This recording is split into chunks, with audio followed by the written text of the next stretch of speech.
ملا عبدالغني برادر د ریاست الوزرا اقتصادي مرستیال وایي ازبکستان هیواد ته سفر له لاسته راوړنو ډک و. د ریاست الوزرا اقتصادي مرستیال ملا برادر په مشرۍ د اسلامي امارت لوړپوړی پلاوی چې د کابینې یو شمېر غړي او د سکتوري ادارو استازي شامل دي ازبکستان ته له 2 ورځني سفر وروسته کابل ته راستون شو. د ریاست الوزرا اقتصادي مرستیال په کابل نړیوال هوایي ډګر کې له رسنیو سره د خبرو پر مهال یاد سفر له لاسته راوړنو ډک وباله او ویل چې د خپل سفر پر مهال د ازبکستان له لومړي وزیر له مرستیال او د یو شمېر ادارو له مسؤلینو سره وکتل. په دې لیدنو کتنو کې دوی ښه پرمختګونه او بحثونه درلودل چې مهم یې د کرنې، برېښنا، ترانسپورت، سوداګرۍ او د اوسپنې پټلۍ او نورو برخو کې دي.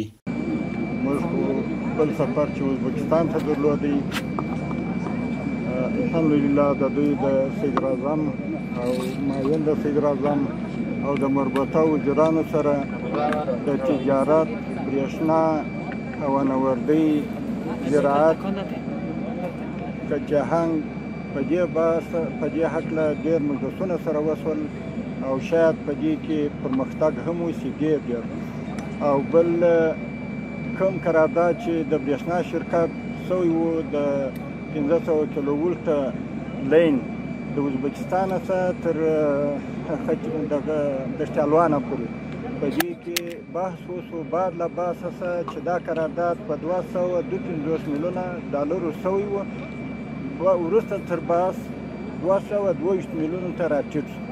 همداراز د اوسپنې پټلۍ په برخه کې وویل چې ډېر ژر به د ازبکستان د اوسپنې پټلۍ تخنیکي ټیمونه افغانستان ته راشي او له حیرتان څخه به تر هرات پورې د اوسپنې پټلۍ د غځولو لومړني مطالعات پیل او له مطالعاتو وروسته به د ریل پټلۍ عملي چارې پیل کړي چې د مطالعاتو لګښت یې ازبکستان هیواد ورکوي. حیرتان څخه کم خچهنګ چې تر هراته پورې ځي دوی خپل مسلکي فني کسانان راهڅوي، هغه مثلا مطالعات کوي. بعد له مطالعاتو څخه دوی په 10 ورځې بعد دستي کار شروع کوي او کوم مصارف چې د سروې یا د مطالعاتو دوی کوي هغه دوی خپل پر ځان ومنل. د هغه رقم د برېښنا په هکله دا پرمختګ وشو چې په دوبي کې به دوی برېښنا پر افغانستان زیاتوي او تعرفه بیا کموي او دغه رقم د زراعت په هکله باندې دا تعهد وشو چې زموږ پر محصولاتو باندې محدودیت و، یعنې دوی دا ومنل موږ سره چې دغه محدودیت به دوی لرې کوي.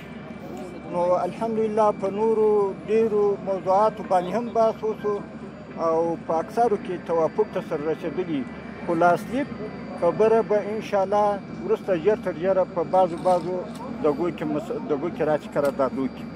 و روی برنامه خط ریل از حیرتان وصل میشه تا اسپین بولدک. این دو پروژه مهم داشتیم که ما رویش بحث کردیم.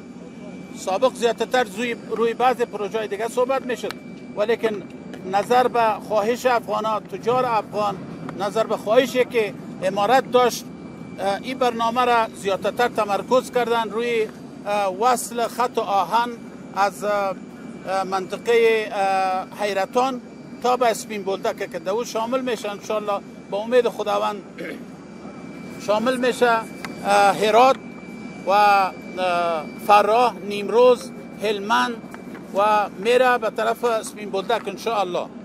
روی از این برنامه تیمایشان میان سروی میکنن، فیزیبیلیتی استادی را میکنن، بعد از این قرارداد نهاییش انشالله که اجرا میشه با امید خدا.